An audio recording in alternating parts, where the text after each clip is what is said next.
This is the headline that has been circulating around the internet and social media all day long.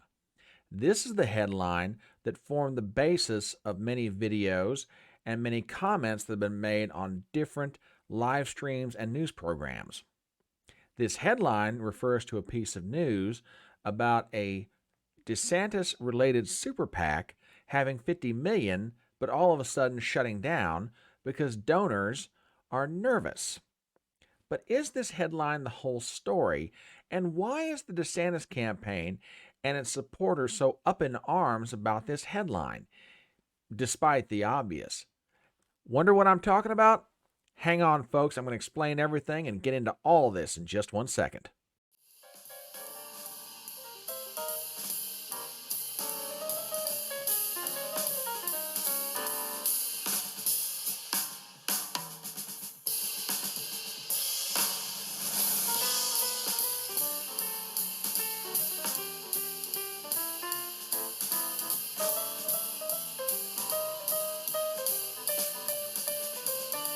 My name is Brian Trippett. I am your front porch conservative. Step on up to my electronic front porch and let's talk.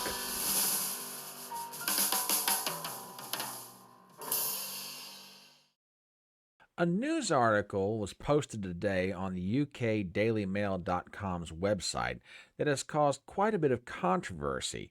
At least at a minimum, it's turned into a matter of a he said tale of what is actually going on. So let's get straight into that story and then look at the response from the DeSantis campaign. And I think you'll begin to understand why everybody's so up in arms about this, at least on the DeSantis side of this argument. Going to the dailymail.com, we have the following. Ron DeSantis' $50 million super PAC closes after donors were spooked by rookies' shit mistakes. Strategist John Thomas secured $50 million in donations for Ron to the rescue, but the group will shut down after donors had second thoughts on the campaign after basic errors. The DeSantis campaign called it welcome news that this scam PAC is no longer operating. Article written by Morgan Phillips, the U.S. political reporter for DailyMail.com. A super PAC set up to back Ron DeSantis with $50 million is closing as donors backed out, while its founder said the Florida governor's campaign was guilty of rookie shit mistakes and will now back Donald Trump. John Thomas, a Republican strategist known as the Billy the Kid of political battles, set up Ron to the rescue in November 2022 and had secured financial commitments from mega wealthy donors. But he said the donors began having second thoughts about the botched DeSantis campaign launch on Twitter Spaces in May. It appeared to be the latest blow for DeSantis after a tree fell on the governor's mansion in Tallahassee during Hurricane Idalia on Wednesday. His wife, Casey DeSantis, and their 3 children were home at the time, but no one was injured. But the DeSantis campaign has said for almost a year that Thomas's PAC was using the name and likeness without permission and should be considered a scam. Reading further into this story, the Twitter Spaces debacle saw DeSantis being interviewed by Elon Musk on the social media platform, but the feed repeatedly cut out, allowing opponents to portray the DeSantis campaign as incompetent. Quote, "We were hoping to do like a formal TV campaign of air support when DeSantis officially launched," Thomas told DailyMail.com in an interview. "But the problem with that is the Twitter Spaces blunder. Like almost from the get-go, all of our major donors said, let's just see how this plays out. There is one singular important thing every national presidential candidate must do on their launch day, which is provide video to give to the television stations to project optically what your vision is for the future." Thomas described other incidents, including posting internal documents on the internet and agreeing to debate California Governor Gavin Newsom as rookie shit errors. Before the Twitter Spaces launch, the strategist, who has worked on races in 49 states, had a swath of donors who wanted to put up, quote, 7- and 8-figure support for DeSantis. The PAC only ended up spending around $20,000 on grassroots efforts to drum up support for the governor. I have a problem with that number, and I'll explain why here in just a minute. Quote, "There was never any moment that gave donors any encouragement like, well, now is the time. so everything is just kind of dried up. Now, that's the story on the UK dailymail.com. When this story hit the airwaves, or internet, probably is a more appropriate way of saying it, the DeSantis campaign and its supporters were absolutely livid. As a matter of fact, let me give you a reaction from one of the most vocal of Ron DeSantis' supporters, Christine Pushaw, who works in the governor's office and for a time had a prominent position in his campaign. Take a look at this.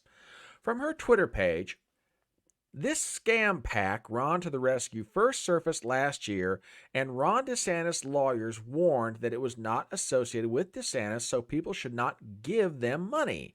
How did Phillips Morgan fall for this? Didn't bother to Google before writing? Now, what she's referring to is a story that posted on foxnews.com. Take a look at this. DeSantis team has a warning about Ron to the Rescue PAC as 2024 speculation intensifies. The PAC has launched ads touting DeSantis' leadership in Florida and suggest he would be a frontrunner if he announces his candidacy in the race. Article written by Kyle Morris. We have the following. Florida Governor Ron DeSantis' team has a clarification about a super PAC boosting him as a candidate in 2024 presidential race and the future Republican Party. Or future of the Republican Party, In a letter sent Friday to DeSantis donors, Benjamin Gibson, legal counsel for DeSantis, said he recently learned through media reports that a super PAC, apparently named Ron to the Rescue, is being formed reportedly, quote, in order to boost a potential 2024 presidential run for Governor Ron DeSantis. This is similar to other pro-DeSantis PACs that have formed and continue to use Ron DeSantis' name and likeness to raise funds without his permission or authorization. Quote, whether well-intentioned or not, the organizers of these PACs have not been in contact with DeSantis leadership, and such efforts may create confusion amongst supporters of the governor and his policies, Gibson wrote. In an effort to boost a run by DeSantis for president in 2024, the PAC states on its website that America needs someone with the bravery of President Lincoln, the charm of President Reagan, and the determination of Donald Trump. DeSantis has not announced a run for the presidency. Okay, let's get into this. I said at the top of the video, this is one of those matters of he said, he said. Okay, the DeSantis campaign is all bent out of shape because they're claiming, look, we never wanted anything to do with this guy. He never coordinated with us, which, by the way, I thought PACs weren't supposed to coordinate with campaigns. But I digress. Laying that aside for a moment, he never talked to us. He never coordinated with us. We want nothing to do with him, yada, yada, yada. He doesn't have our permission to use the governor's name and likeness. Well, if it's an independent super PAC, what's the point of that argument? Seems kind of silly to me. And after all, at that point, Ron DeSantis hadn't declared himself to be a candidate for president of the United States. So all that hubbub back in November 2022 seems a little bit over the top. But, be that as it may. Or maybe they were already tipping their hand, given the idea, we're probably going to run for president, but, you guys kind of cool it, put it on the down low. Now, the other thing that everybody's been out of shape about is the fact that the headline seems a little misleading. And I'm not going to lie, I could agree with them on that point. The article says that the super PAC had $50 million. When you get into the past the headline and get into the specifics, they had, quote, secured commitments for $50 million. According to the founder, Thomas, they had basically gotten commitments for 6- and 7-figure donations to this super PAC. But everybody gets nervous when they see the Twitter rollout and nothing backing it up to make the situation any better. Okay, for all of the bluster from the DeSantis campaign and their supporters, they've really got no beef here. Okay, the headline of that Daily Mail article is misleading, but I think the writer does state this accurately, and there's really no reason to disbelieve it. I mean, he said that the founder of the PAC had commitments for $50 million. Didn't say he had $50 million on hand, but there is one thing in that article that I absolutely did not agree with. Article said that the PAC had spent $20 million in grassroots efforts to try and help the governor. Well, this is one place I do fault the author. Take a look at this. This is from the Federal Elections Commission, and this is the most recent summary that runs from January 1st to June 30th. Now take a look at this. How much money had they raised? $291. Grand total of contributions for 6 months, $291. Total spent, $348. Cash on hand, $0. Now, lest you think, well, maybe they spent all that money in late 2022 to try and, boost the governor's efforts. And that way the story would be totally accurate. Well, take a look at this. As soon as it rolls over here, there we go. Total monies raised, $1,330. Total money spent, $1,273. Cash on hand, $57 as of December 31st. I'm sorry. This is one place where I think the author of the article really messed it up. All he would have had to have done is a 5-minute search of the FEC's website, and he would have figured out, what he was being told there is not quite true. Now, maybe this gentleman who founded the PAC was spending the money independently on his own, but he's trying to make it sound like it came from inside the PAC, which, that's not the case. So, what's the upshot of all this? Well, none of it too good for DeSantis at a time when he doesn't need this kind of news. Even though it's a headline that really has more effect than the actual story, it's coupled with another piece of news that came out today that definitely is not helping DeSantis. This is from NBCnews.com. Take a look at this. Pro-Ron DeSantis Super PAC ends door knocking in Nevada and Super Tuesday states. Never Back Down officials said they were reinvesting in the first 3 primary states and criticized what they see as a pro-Trump effort to tilt primary rules in his favor elsewhere. Article written by Alan Smith and Natasha Koryoki.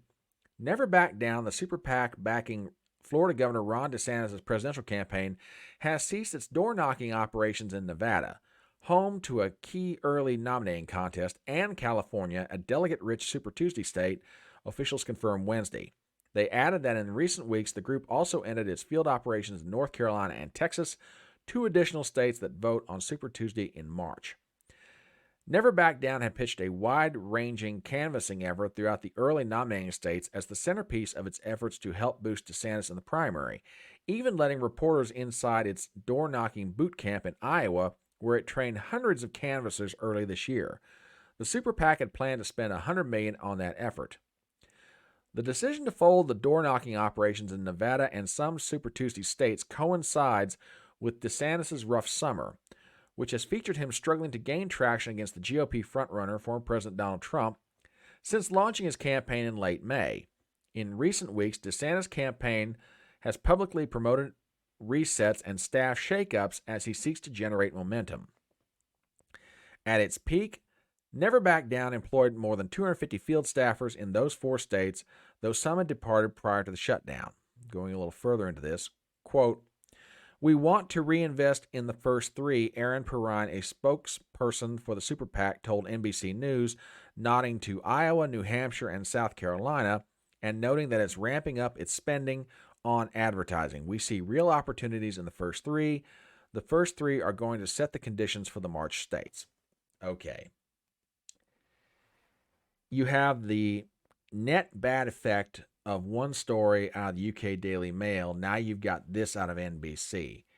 As if Ron DeSantis' campaign hasn't had enough trouble, this is most certainly not helping. And to me, it's an indication that this campaign, although it might have money either inside its own coffers or inside the coffers of this Never Back Down Super PAC, this campaign is on its last legs.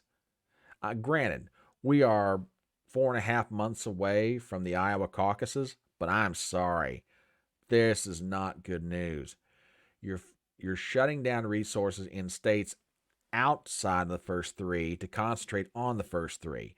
To me, that means you realize that if you don't win in those first 3 states, you're more or less done. How big a task has Ron DeSantis got? Well, let's take a look at some polling. Check this out. This is from RealClearPolitics.com. and we like to use them because they at least give an idea of where things stand. This is the most recent set of polls that have come out of the state of Iowa, which is one of the states the DeSantis campaign is focusing on. How bad is it? Trump's up by 26 points. New Hampshire, Trump's up by 31. South Carolina, Trump's up by 30. I'm sorry, folks. They can spend all the money they want to. After 4 indictments and negative press everywhere and a mugshot, nothing is shaking Donald Trump's support with the Republican base. I've been saying this for weeks. I've been saying this for months. And apparently the DeSantis people, no matter who tells them, be it me or anyone else, they're not listening. Neither is the candidate. At one point, I've said that Ron DeSantis' political ambition is overriding his common sense. I'm past that point right now. I think it's a matter of the difference between being ignorant and being stupid. Ignorant is when you don't know any better and you do something wrong. Stupid is when you're being told not to do it and you still do it anyway. That's where DeSantis is at this point. They can spend all the money they want to, but absent Donald Trump doing something himself to lose the support of Republican primary voters, he's going to roll in those first 3.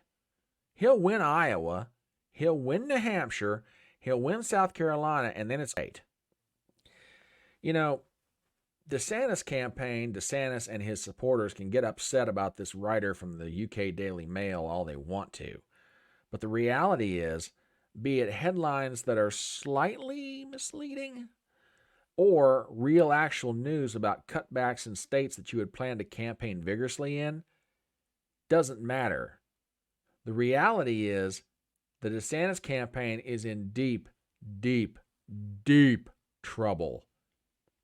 I've said it before, I'll say it again. Governor DeSantis, if you have any hope of salvaging your political career after this, you need to get out of this race right now. And I do not say that out of hate, nor do I say it out of dislike to you. I think you are a superb governor. I think you're doing a good job in Florida. But you're not going to beat Trump. I don't care what you've been told. I don't care how many big donors put money in your campaign or your super PAC. You're not going to beat the guy. Now, do I think Donald Trump is perfect? Heck no. Do I have my problems with him? Absolutely. But right now, he is the best shot that the Republican Party has at getting the White House back. And he is a proven fighter, especially against people in a primary. Now, I'm not saying that as a threat. I'm not saying it as anything else. That's just a reality. You don't believe me? Go talk to another famous Floridian, former Governor Jeb Bush, and ask him what it turned out when he went and tangled with Trump in 2016. Get mad all you want to, but realities are realities, and right now you're facing some really bad ones. But that's what I think. What do you think? As we start to wrap up this video, please do me some favors as always. Number 1, if you're not a subscriber to my channel, please do so. Number 2, please hit the bell for notifications. I want to make sure you're always aware when new materials, new live streams are coming out. Number 3, please leave a comment below. I would love to know what you think of this video. Number 4, share it around. And number 5, please give me a thumbs up. My name is Brian Trippett. I am your Front Porch Conservative, and I'll see you next time.